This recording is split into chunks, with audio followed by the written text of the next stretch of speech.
Saya nggak akan merapat ke Jokowi karena saya menganggap Jokowi ada masalah yang dia belum selesaikan. Ya. Nanti saya akan sebut ini karena ini kan senjata saya ya. Tapi yang jelas menurut saya arah bangsa kita ini agak rusak di zaman Pak Jokowi. Gitu. Arahnya yang rusak. Arah ideologinya, arah politiknya, arah ekonominya, arah budayanya, itu semua agak rusak gitu loh. Jadi postur dari arah bangsa kita itu menurut saya terjadi pembelokan ya, yang karena itu menurut saya susah memaafkan ke Pak Jokowi. Ini posisi saya, karena itu saya nggak akan mendukung Pak Jokowi. Ya, kalau terpaksa nggak ada yang didukung ya nggak apa-apa, saya sendiri aja. Oke guys, balik lagi di Neurocos Politisi Mixos. Jadi teman-teman udah lihat ya di awal video tadi, kita akan membahas beliau kali ini ya. Ya kalau dulu kan ini jagoan oposisi ya, pada sekarang nambah posisi guys. Kalau dulu tolak rangkap jabatan, pada sekarang merangkus jabatan. Bahkan beliau ini pernah mengatakan Pak Jokowi itu, pemerintahan Pak Jokowi itu pemerintahan jahiliyah gitu ya. Dan yang apa namanya, yang ngasih nama pelengak-pelengok itu ke Pak Jokowi kan beliau ini gitu guys. Jadi mental politikus kita ini kayak gini guys gitu ya. Jadi suka menjilat ludahnya sendiri gitu. Jadi apa yang bisa kita harapkan kepada mereka ini gitu guys. Bukannya Indonesia emas, malah akan ya Indonesia cemas gitu depannya. Ini benar-benar ngeri banget ya. Seorang Pak Fahri Hamzah yang dulu kritis banget terhadap pemerintah, malah sekarang udah lagi nggak usah lama-lama, langsung kita komentar dari Politisi Mixos. Mungkin sekarang ada promo di kabinet Pak Prabowo, jabat wamen gratis komisaris. Fahri Hamzah yang dulu dikenal jagoan oposisi sekarang jago nambah posisi. PT Bank Tabungan Negara TBK atau BTN baru saja mengangkat Fahri Hamzah yang juga menjabat Wakil Menteri Perumahan dan Kawasan Permukiman sebagai komisaris bank. Tentu nggak cuma jabatan yang nambah, pemasukan juga pasti nambah ya. Mungkin sekarang ada promo di kabinet Pak Prabowo, jabat wamen gratis komisaris. Dulu Pak Fahri ini gemar koar-koar di Twitter, pakai tagar stop rangkap jabatan. Sekarang jadi praktisi rangkap jabatan. Kalau ditanya pekerjaannya apa, jawabannya macam-macam. Saya ini wamen, saya politisi juga saya komisaris juga. Saya aktivis juga. Banyak dah ya. Kalah gerbong kereta malam ya. Juk ijuk. Kereta berangkat. Tapi tenang, Menteri BUMN Erick Thohir mengatakan penunjukan tersebut merupakan strategi meningkatkan efisiensi, transparansi, dan sinergi program pemerintah dengan kebijakan perbankan BUMN. Cieng satu circle rangkap jabatan saling backup nih ya. Demen nih liatnya kalau kompak begini. Pak Fahri harus contoh Pak Erick, jabatannya lebih banyak. Menteri BUMN, Ketua Dewas dan Antara, Ketum PSSI, apalagi ya Pak Erick, banyak deh pokoknya sampai bingung saya. Bisa aja saya. Jabatan nambah, pasti gajinya nambah. Emang kita kerjaan nambah, gaji segitu-gitu aja. Kalau mau nambah, mentok-mentok antar paket. Ini pejabat bos, bukan rakyat, gak relate kita. Pejabat rangkap jabatan itu udah kayak Thanos. Satu jentikan jari, duit dari segala penjuru masuk ke rekening. Jadi soal rangkap jabatan, para pejabat di Indonesia itu hal yang biasa. Ibarat main gacha. Kalau rakyat cuma bisa gacha skin Mobile Legends, pejabat gajah jabatan di BUMN. Biarpun pejabat rangkap jabatan, mereka kan tetap mikirin rakyat ya. Mikirin gimana caranya biar rakyat nggak protes. Intinya rakyat jangan iri. Mau rumah nabung dong. Mau hidup enak kerja keras. Mau gaji miliaran mimpi kali ya. Pulang kerja tidur mimpi. Dalam mimpi kerja lagi. Bangun-bangun kerja lagi. Siklusnya penonton ini mah. Jadi dari fenomena rangkap jabatan ini banyak hikmah yang bisa kita dapat. Hikmahnya aja, kalau jabatan nggak mungkin. Ingat, Anda bukan Fahri Hamzah, bukan juga Erick Thohir. Jangan putus asa, semua bisa jadi pejabat, nggak perlu banyak pengalaman, tapi perlu kedekatan. Juga nggak perlu banyak kemampuan, cukup satu aja, nggak perlu diputar dan celupin, langsung jilat aja.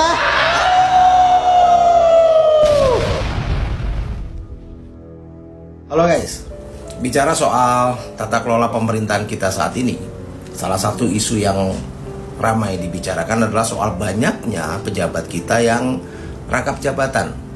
Nah, salah satu orang yang menentang ini adalah Fahri Hamzah sebelumnya nih, yang bahkan mengatakan bahaya tuh kalau ada menteri atau wakil menteri yang rangkap jabatan, apalagi di sektor swasta.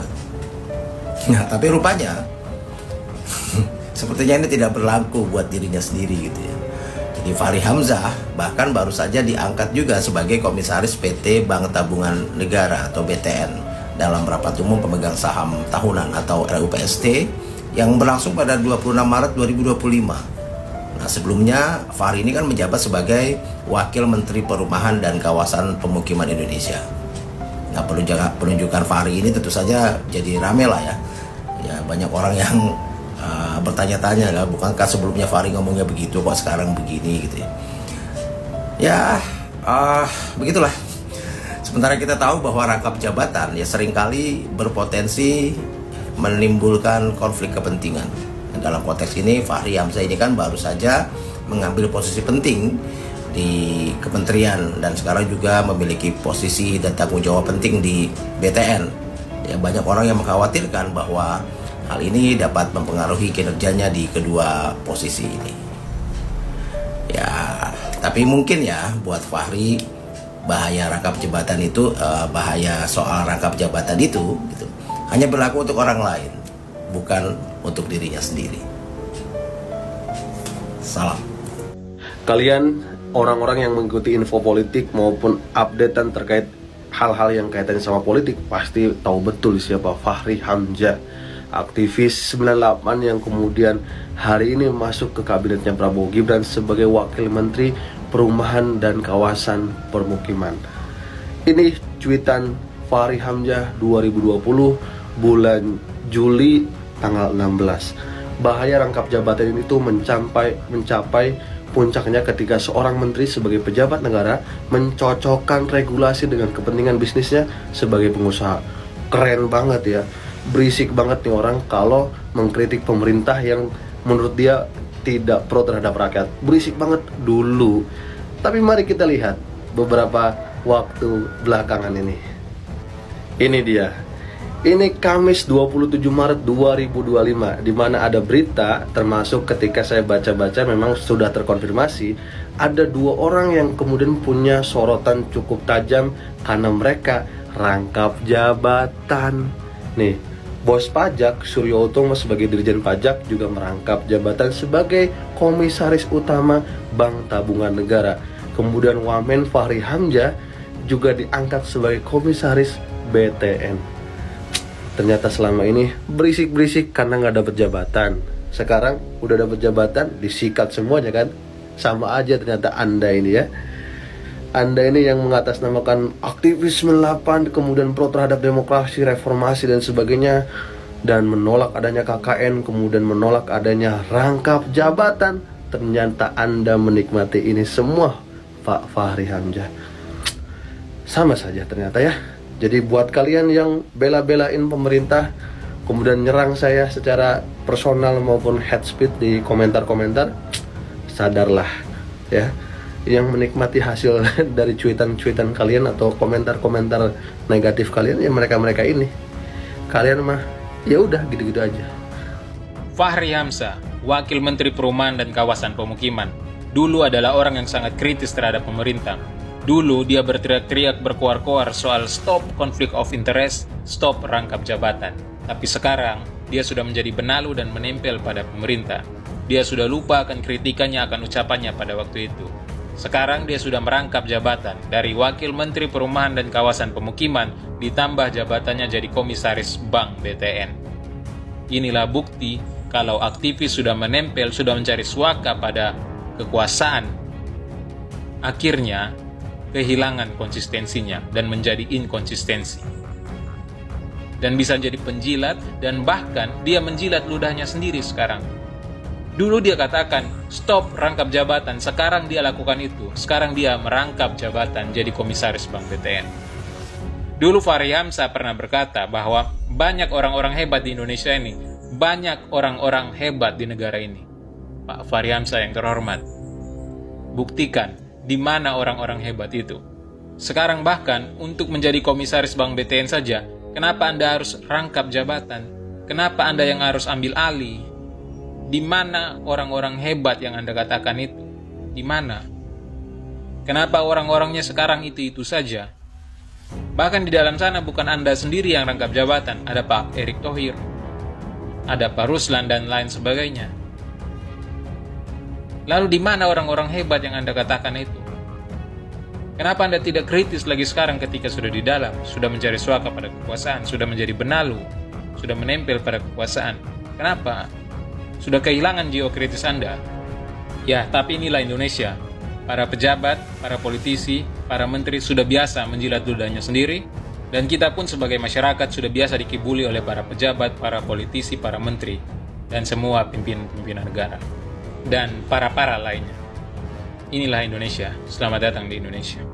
Selamat ya Pak, Bapak udah punya jabatan baru. Ya, dari jagoan oposisi, sekarang malah nambah posisi. Akhirnya viral kan tweetan yang dulu, yang katanya nggak setuju sama yang namanya rangkap jabatan. Sekarang jabatannya Bapak malah ngerangkap. Kalau dipikir-pikir ya, Pak Menteri kemarin juga sudah ngeluh karena anggaran kementeriannya sedikit. Apa ini jangan-jangan strategi ya? Makanya wamennya diposisiin jadi komisaris bank. Secara ada program pembangunan 3 juta rumah. Butuh duit kan. Itulah makanya yang dikatakan oposisi sejati itu justru harusnya tidak ada di dalam kabinet atau di dalam sistem. Makanya hati-hati kalau mau memperbaiki sistem yang rusak, tapi justru masuk ke dalam sistem, khawatir nanti nggak kuat godaannya. Bukan malah mewarnai, terwarnai nanti. Contohnya kan udah banyak. Sudahlah.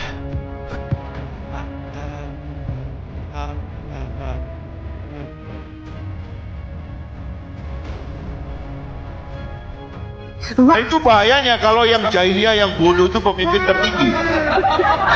Ada tiran, ada ignoran Pak. Kalau tiran itu orang besar, orang berani. Bung Karno, gara-gara narasinya, pidatonya orang takut membantah. Itu bisa dibilang demagog. Ada tirani dalam kata-katanya, gak berani dibantah sama orang. Tapi kita lihat, memang dia jago Pak. Pak Harto, dia mampu memanage militer, organisasi negara, dia ciptakan. Orang gak berkutik sama dia. Emang ada orang yang memang jago. Pak Harto tuh diam katanya. Tapi setelah ketemu orang tuh dia tata semuanya. Diam kita, 32 tahun dia berkuasa. Ini ada yang namanya ignoran Pak. Ignoran tuh bahasa Jawanya itu pelangap longo. Kalau orang tuh pelangap longo Pak ya, semua yang ngisi otaknya orang lain. Dan kebetulan yang di sekitarnya brengsek semua.